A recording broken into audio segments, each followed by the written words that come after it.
Pues buenos días a todos. Estoy contento también de poder estar aquí con vosotros, acompañado, no con Alexia en esta ocasión ni con los niños, pero sí con mi madre, o sea que parte de la familia.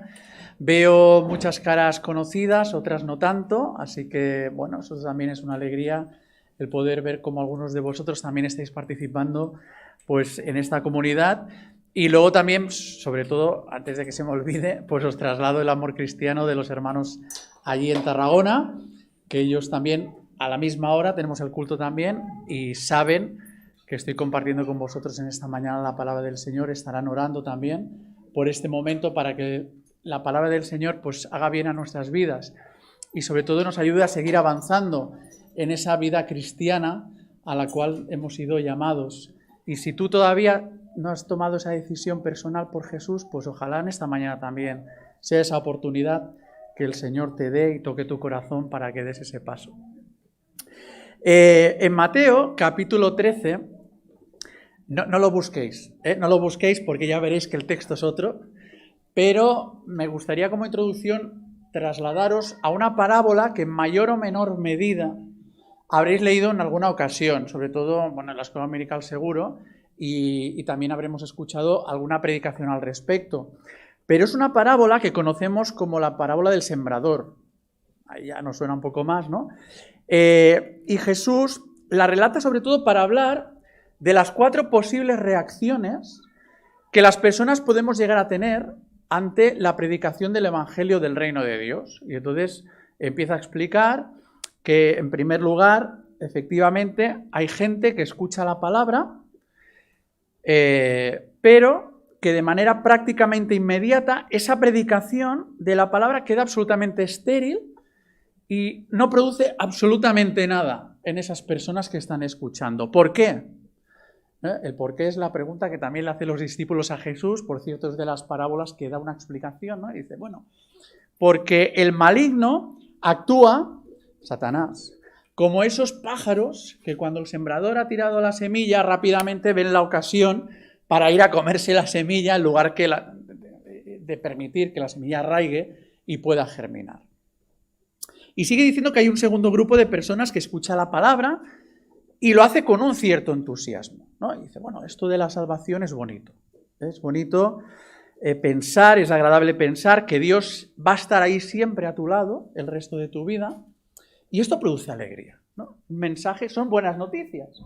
Y hay gente que escucha estas buenas noticias y dice, ostras, esto realmente me gusta lo que estoy escuchando. El problema que surge es que cuando aparece la primera prueba, la segunda, la tercera, ahí ya es cuando aparecen las dificultades de la vida en general, pero a veces como cristianos en particular, pues esa gente olvida, retira, aparta esa palabra que acaba de escuchar del reino de Dios. En tercer lugar, sigue hablando Jesús a través de esa parábola. Hay un grupo de personas que escucha y efectivamente la palabra arraiga en ellas.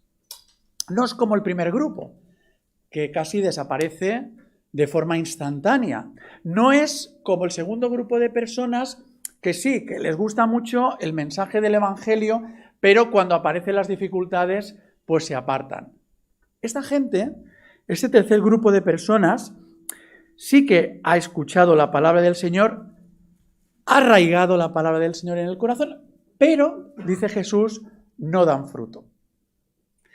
Están tan absolutamente envueltos en lo que es este mundo, les preocupa tanto lo material, que al fin y al cabo la palabra no desaparece, sigue estando ahí, pero le dan más importancia a lo que les rodea, a todo lo que pueden conseguir para sí mismos, a lo que van acumulando, pero no están dispuestos a dar fruto a través de la palabra del Señor. Y finalmente acaba Jesús explicando la parábola, que recordaréis, ¿no?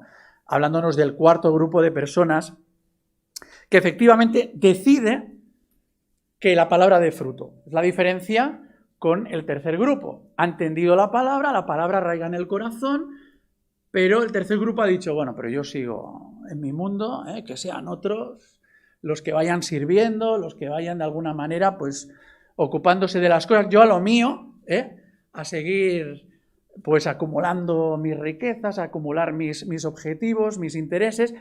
El cuarto grupo dice, no, el Señor me ha llamado, me ha salvado, pero yo quiero dar fruto.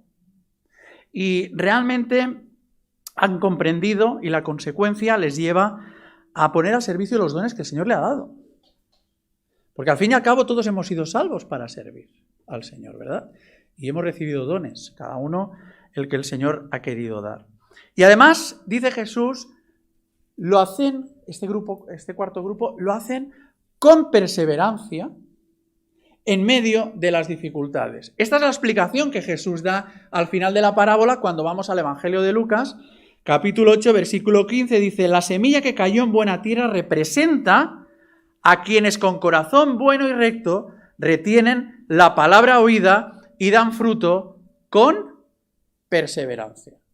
Porque a veces damos fruto, pero no siempre somos lineales, no siempre somos perseverantes en ese sentido. Mirad, la palabra que se traduce por perseverancia en nuestras versiones, en el original, es la palabra hipomones, que también podríamos traducir por persistencia o paciencia.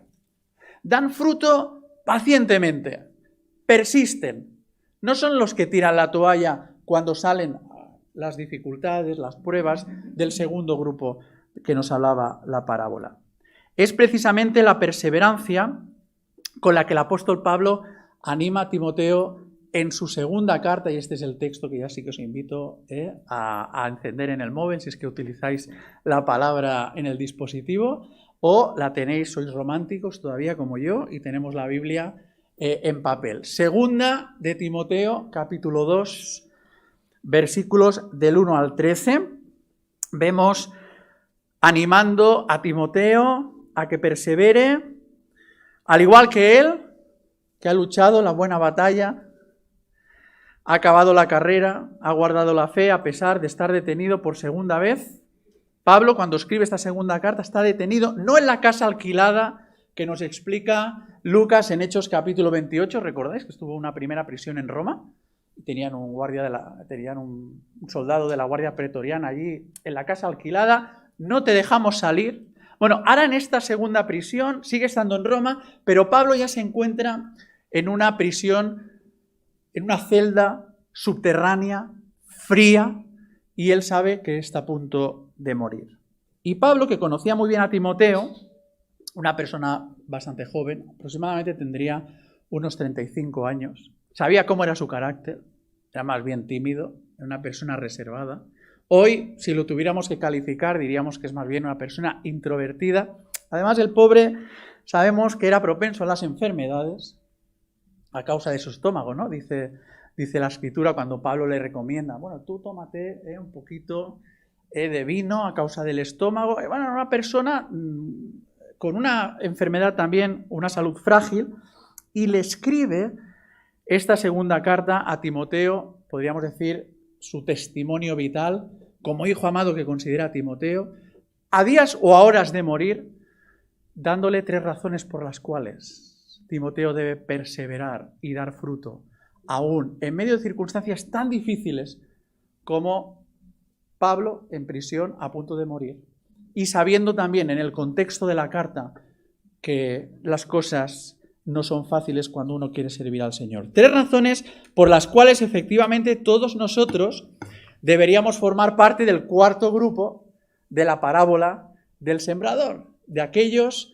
que no solo entienden lo que el Señor quiere de cada uno de nosotros, sino que además estamos dispuestos a perseverar, aunque las cosas no sean fáciles, siempre dando fruto.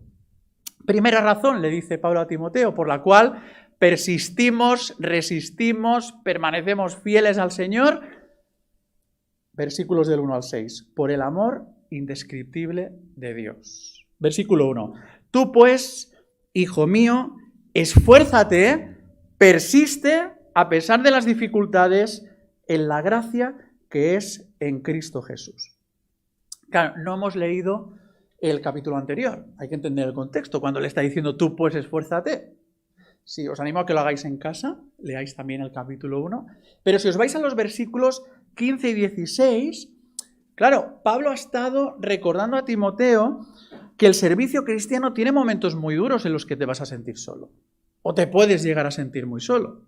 Y no solo penséis en pastores o penséis en personas que tenemos una responsabilidad más visible. Cualquiera de vosotros que sirve al Señor, en cualquier ministerio, con el don que el Señor te haya dado, puedes llegar a sentirte también muy solo muchas veces.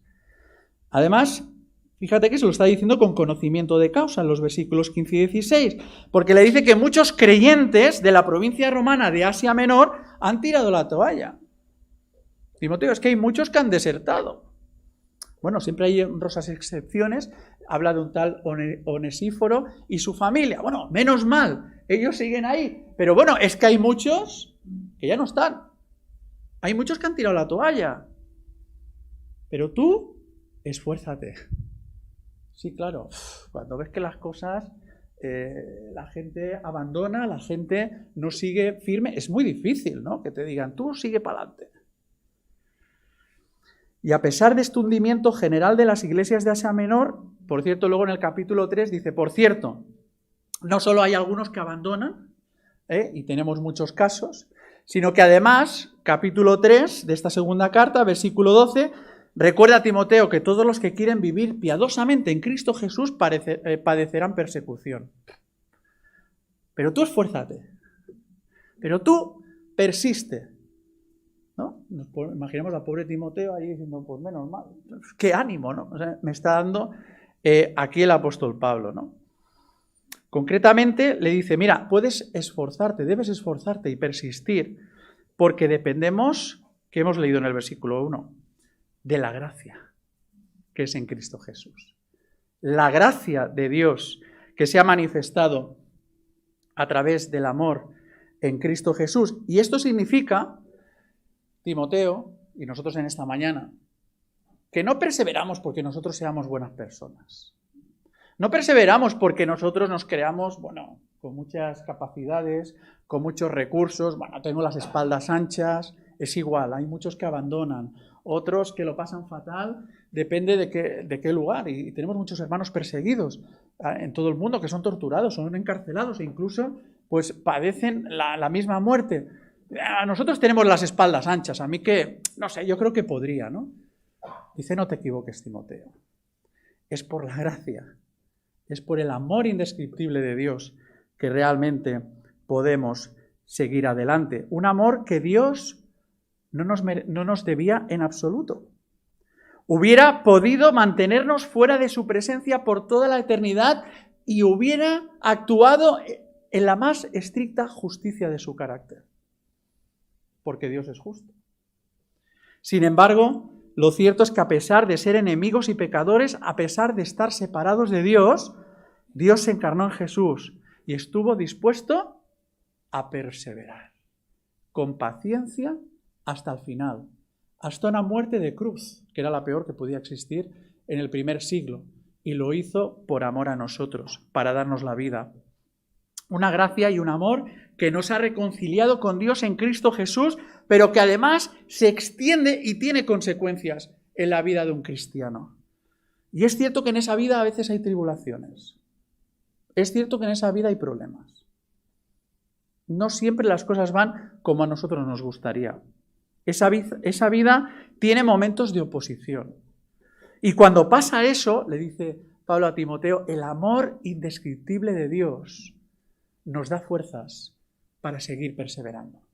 El amor indescriptible de Dios nos hace fuerte, nos da todos los recursos necesarios para seguir avanzando, dando frutos de perseverancia, a pesar de ese sufrimiento, de que otros abandonen, de que otros veas que realmente lo están pasando mal, o aquellos que se oponen a la fe.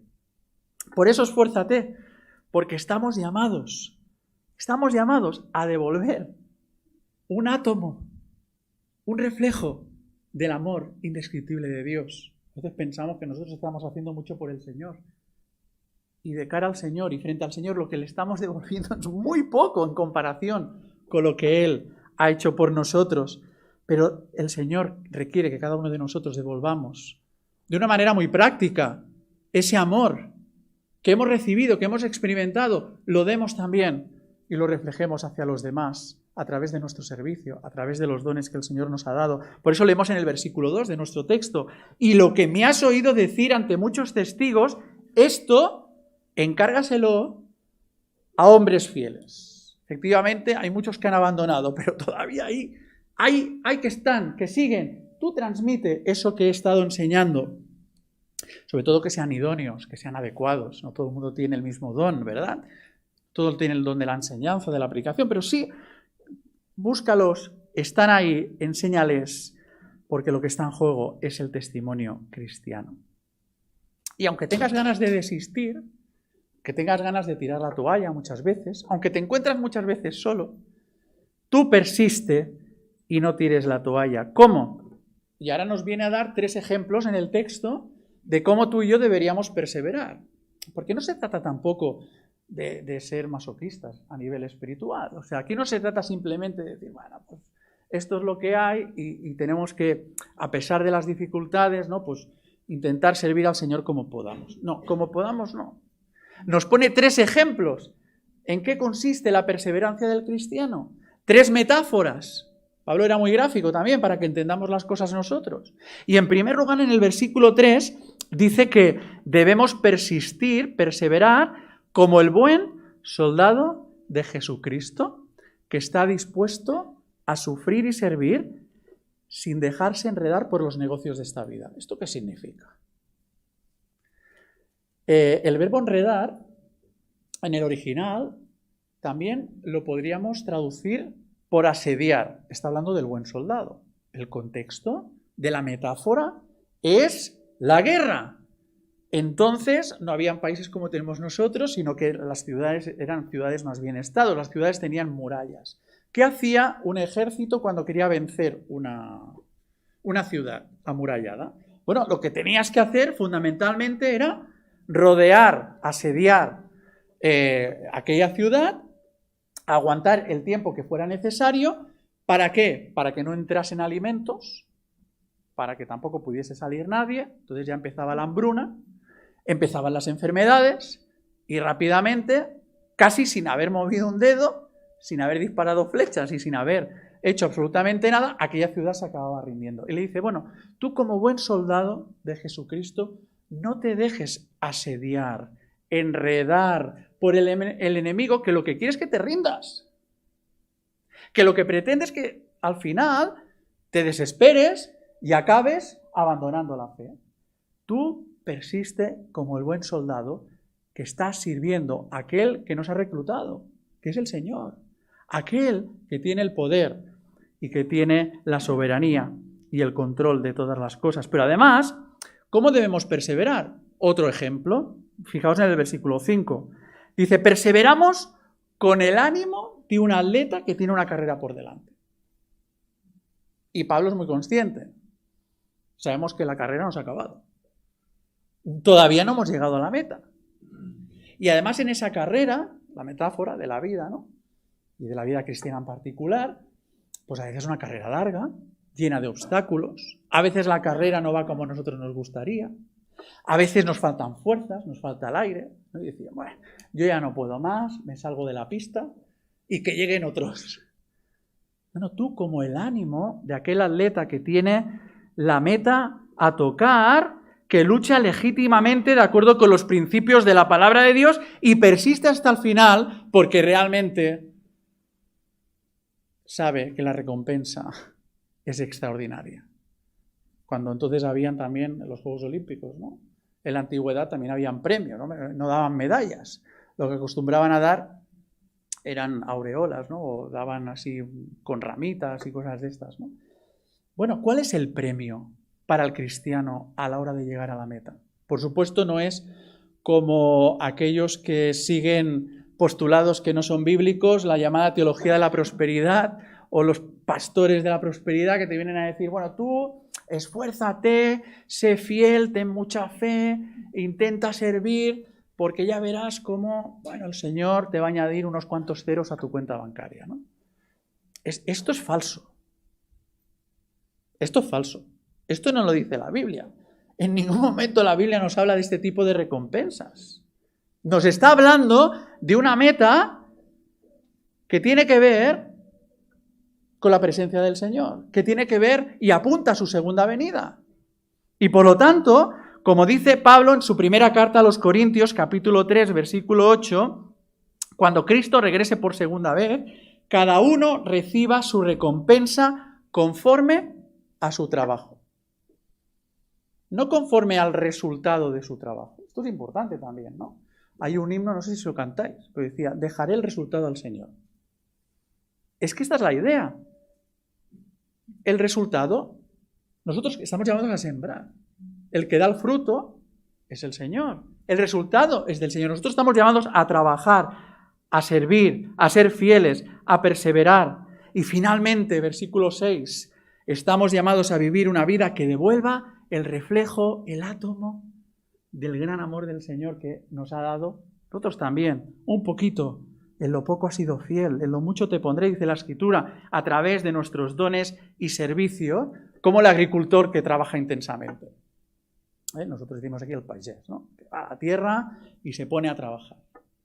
¿Y cómo es el agricultor? Bueno, el agricultor trabaja mucho y no siempre tiene el resultado que espera. Y como haya sequía, que es la que tenemos actualmente, pues sabe que la cosecha va a ir a menos. Por el contrario, como llueva demasiado, pues también puede tener problemas. Ya no hablemos de las plagas, que también es un mal de acá, no, es una cuestión que atormenta bastante a cualquier agricultor. Pero él trabaja intensamente. Él intenta preservar aquel terreno de plagas, intenta regarlo, intenta hacer todo lo posible, constantemente, sabiendo que no siempre va a haber el resultado inmediato, pero lo hace como nos recuerda Santiago, también en la carta, en su carta, en el capítulo 5, sabiendo que en el momento oportuno recogerá. Como dice aquí Pablo también en nuestro texto, es alguien que sabe esperar en el Señor en medio de circunstancias difíciles. Pero también verás el fruto de personas, dice Pablo, que unen sus vidas al Señor. Y también podrás ver aquellos cristianos que asumen el relevo de enseñanza y de servir a otros. Por lo tanto, en primer lugar, ¿por qué perseveramos? La pregunta, ¿por qué persistimos? ¿Por qué somos fieles en medio del sufrimiento como buen soldado, con el ánimo del atleta y con la paciencia que llega a tener, por ejemplo, un agricultor a la hora de trabajar? Pues lo hacemos por la gracia del Señor. Aquí no lo hacemos porque seamos extraordinarios, sino por la gracia y el amor indescriptible de Dios. En segundo lugar, Timoteo, nosotros en esta mañana damos fruto, no solo por el amor indescriptible de Dios, sino por la palabra misma de Dios. A veces pensamos que esto depende de nosotros, de lo bien que hablemos o de lo bien que intentemos hacer las cosas, que por supuesto estamos llamados a eso. Pero fijaos en el versículo 7, considera lo que te digo, y el Señor te dé entendimiento en todo. El Señor te dé entendimiento. La palabra del Señor es la que nos da luz, arroja luz. Hay muchos textos en este sentido. La palabra de Dios arroja comprensión donde nosotros no encontramos explicación, muchas veces. La palabra de Dios arroja entendimiento en medio de la oscuridad de la prueba. Dios siempre nos habla a través de su palabra. Pero la pregunta es, ¿nosotros estamos abiertos y receptivos a ella? ¿En esta mañana realmente estamos escuchando o estamos recibiendo? Estamos intentando entender, por supuesto, pero sobre todo obedecer, que es lo que nos llama el Señor, ¿no? O dicho con otras palabras, no podemos quejarnos, dice Pablo, de falta de entendimiento cuando marginamos la palabra del Señor en nuestras vidas. ¿Qué es marginar? Poner al margen. Así, ¡pum! Y ya no quiero saber absolutamente nada. Y a veces nos quejamos que no entiendo nada. Bueno, pero abrimos la palabra para que arroje luz en medio de esa situación. Dejamos que el Espíritu Santo nos guíe y aplique esa palabra a nuestras vidas. ¿No es verdad que muchas veces confiamos más en nosotros mismos, en nuestra manera de entender las cosas y en nuestras capacidades? Y dice Pablo, si queremos persistir, si queremos perseverar dando fruto, la palabra de Dios debe ser central en nuestras vidas. Y si efectivamente Timoteo considera lo que Pablo le ha estado enseñando, y sobre todo confía en la palabra de Dios, le dice que va a recibir entendimiento en todo. Y yo me imaginaba a Timoteo leyendo la carta, porque yo me hacía las preguntas también, y quizá Timoteo se estaría preguntando, a ver, ¿cómo es posible comprenderlo todo? ¿Cómo es posible comprender el por qué, Pablo, tú ahora mismo te están tratando como un criminal, te han encarcelado por segunda vez a causa de tu fe? ¿Es posible entender eso? Porque yo no lo entiendo. ¿Es posible entender por qué es mejor persistir que desistir cuando cada 2 por 3 estoy enfermo? Como era el caso de Timoteo, que muchas veces le impedía incluso estar activo en el servicio. ¿Es posible entenderlo esto? Porque yo no lo entiendo. Y Pablo le responde, mira, Timoteo, no siempre vamos a entender los porqués en esta vida. La palabra de Dios es muy clara también al respecto. No siempre tenemos las respuestas a los porqués. ¿Por qué a mí? ¿Por qué yo? ¿Por qué esta situación? A veces sí, a veces el Señor nos da la respuesta, pero no siempre. Pero Pablo le asegura a Timoteo que si confía en Dios y en su palabra, le hará entender el para qué. Los porqués muchas veces no tendremos la respuesta, pero los para qué, el propósito, el Señor nos ha dicho que sí, que lo vamos a entender. Y va a suplir todo lo necesario para que pueda seguir, y nosotros también, luchando como un buen soldado de Jesucristo. Seguir avanzando en la carrera cristiana con el ánimo del buen atleta. Y con paciencia seguir sirviendo al Señor, sabiendo, como el buen agricultor, que hay el momento oportuno en el que el Señor cosecha. Pero además, cuando nos tomamos en serio la palabra del Señor, la fe nos permite mirar por encima y más allá de las circunstancias presentes para contemplar un futuro con esperanza. ¿Cuál es la esperanza del cristiano? La esperanza del cristiano no es una ideología, no es una religión. La esperanza del cristiano no tiene nada que ver en absoluto con ideas abstractas. La esperanza del cristiano se fundamenta en una persona, en Cristo Jesús. Él es el Salvador, Él es el Señor, Él es el soberano, Él es el que tiene el control de mi vida, el que tiene el control de la historia. Dios es el que pone límites al mal. A veces contemplamos a nuestro alrededor y decimos, pues es que el mundo está fatal. Él pone límites, porque si no pusiera límites estaríamos mucho peor de lo que estamos. Por tanto, Timoteo, versículo 8, acuérdate de Jesucristo. Cuando estés en ese momento en el que miras al capítulo 1 y ves a todos los que han abandonado la fe. Cuando miras al capítulo 3 de segunda de Timoteo y ves a los que están siendo perseguidos por ser cristianos. Acuérdate de Jesucristo, del linaje de David, resucitado de los muertos conforme a mi evangelio. Es decir, acuérdate de Jesucristo porque Él es verdadero ser humano, es del linaje de David, es nacido de carne y por lo tanto nos ha dado ejemplo en todo, no en algunos aspectos. Jesús ha podido sufrir y pasar lo que tú y yo estemos pasando. Pero además, como verdadero Dios, le recuerda a Timoteo que resucitó de los muertos. Y al igual que nosotros también vamos a resucitar. Por eso, a diferencia de lo que dice el refrán, nosotros tenemos un refrán que dice, quien espera, desespera. Bueno, estáis ahí todavía, Quien espera, desespera. Sin embargo, lo que está diciendo aquí el texto es, quien espera en el Señor, no desespera. Porque hay esperanza. La esperanza cristiana no es un deseo, como os decía hace un momento, no es un concepto, no es una idea abstracta. La esperanza cristiana es Cristo.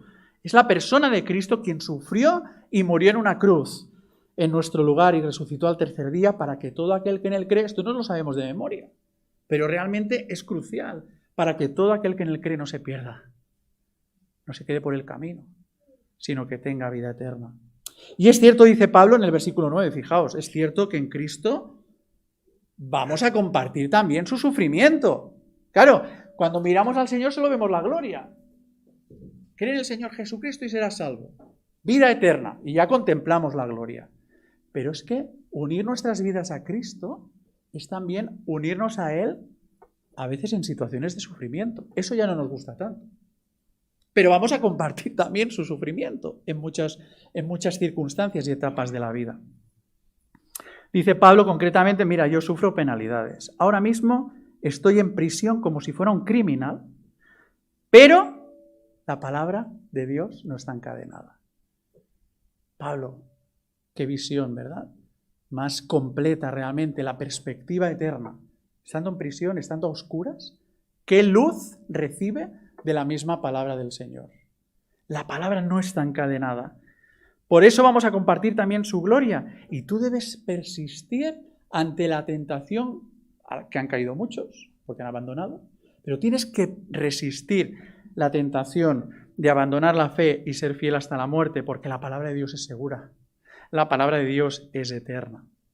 En tercer y último lugar, si somos del grupo, ¿recordáis la metáfora de la parábola del sembrador? Bueno, si sois del cuarto grupo de personas que no ha lanzado la palabra de Dios por la borda, sino que la retiene, la comprende y obedece, persistiremos, no solo por el amor indescriptible de Dios, es por gracia. En segundo lugar, no solo y también por la palabra de Dios, no depende de nuestras capacidades, sino en tercer lugar, por el gozo de la salvación, versículos del 10 al 13. Fijaos en el versículo 10. Y todo lo soporto por el gozo de saber que hay gente que escuchando el Evangelio finalmente obtendrá la salvación que es en Cristo Jesús con gloria eterna. Timoteo, persistimos en la proclamación del Evangelio, aunque tengas ahora unas ganas tremendas en abandonar después de mi partida, sabiendo que muchos pasarán de muerte a vida. Y esa gloria y ese gozo es el que nos hace tirar adelante. Pero además perseveramos, Timoteo, por el gozo de la gloria eterna que experimentaremos cuando estemos con Cristo cara a cara. Recuerda el himno que cantamos. ¿Sabéis que los versículos del 11 al 13 es la letra de un himno que cantaba la iglesia del primer siglo? Nosotros ahora hemos cantado himnos, cánticos, ¿no? Pues en la Biblia se recogen algunos, y este era uno. Y esto no sabemos la música, pero sí que sabemos la letra. Y le dice, recuerda lo que cantamos, Timoteo, versículo 11. Si morimos con Cristo, también viviremos con Él. Si sufrimos, también reinaremos con Él. ¿Qué significa esto? Significa que los cielos nuevos y la tierra nueva participaremos del gobierno y de la administración del reino definitivo de Cristo.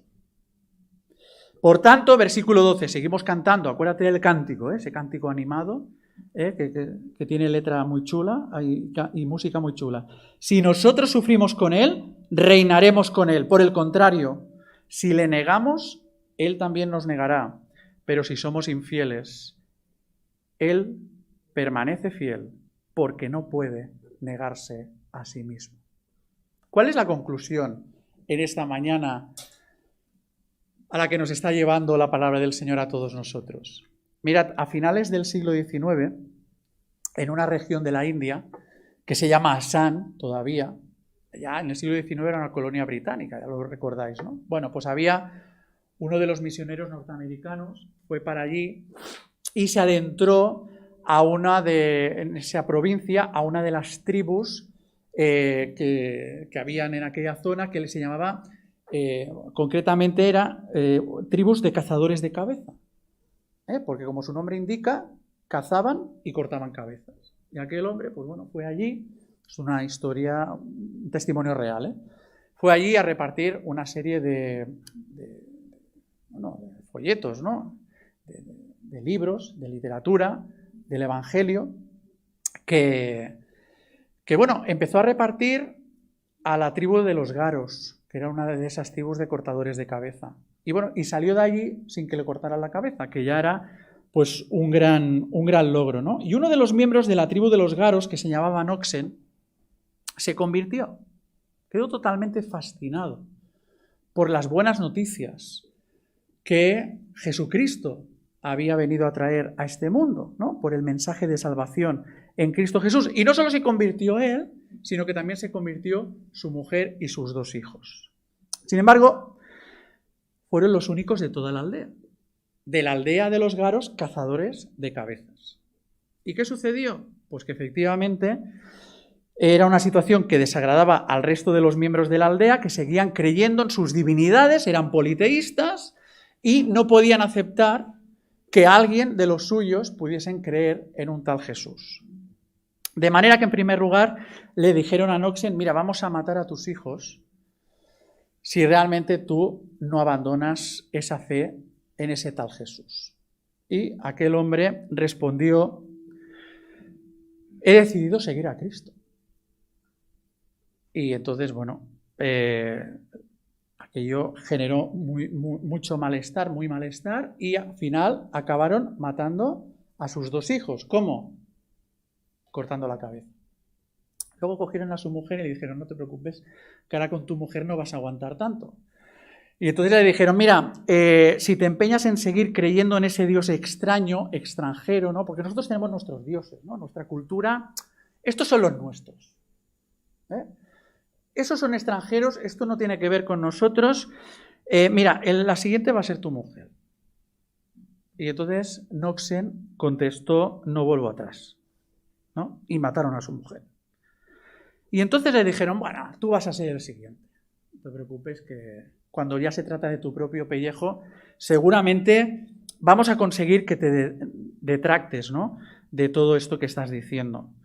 Y él respondió, sabéis el cántico, ya estáis ahí todos recordando la letra: atrás el mundo, la cruz delante, y le mataron. Unos años después, un creyente que se había convertido también en la India, que se llamaba Sadhu Sundar Singh, escuchó la historia y escribió un himno, un cántico, que es el que conocemos todos, que nos han enseñado desde bien pequeños, ¿verdad?, que recogía la experiencia, las frases que Noxen había pronunciado para dar la gloria a Dios con perseverancia y obediencia. He decidido seguir a Cristo, no vuelvo atrás, atrás el mundo, la cruz delante.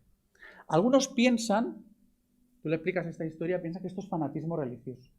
Es decir, a ver,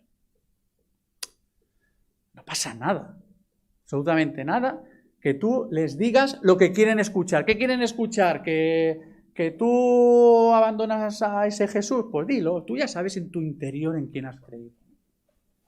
Y, sin embargo, a veces nosotros pensamos de esa manera, que valdría más la pena desistir. Sin embargo, al igual que Pablo, al igual que Timoteo, al igual que Noxen y tantos hermanos nuestros, cuando uno experimenta el amor indescriptible de Dios, cuando experimentas que la palabra de Dios es segura y eterna, y cuando te das cuenta de ese gozo de la salvación, ¿verdad?, en Cristo Jesús no lo cambias por nada. Como escribió Pablo en Filipenses 1:21, para mí el vivir es Cristo y el morir es ganancia. Es cierto que no todo el mundo, en un momento determinado, tenemos que renunciar a nuestra propia existencia. Pero si formamos parte del cuarto grupo de la parábola del sembrador, de esas personas que no han lanzado por la borda la palabra de Dios, estamos llamados a dar fruto con perseverancia, a servir, a poner los dones que el Señor nos da a su servicio.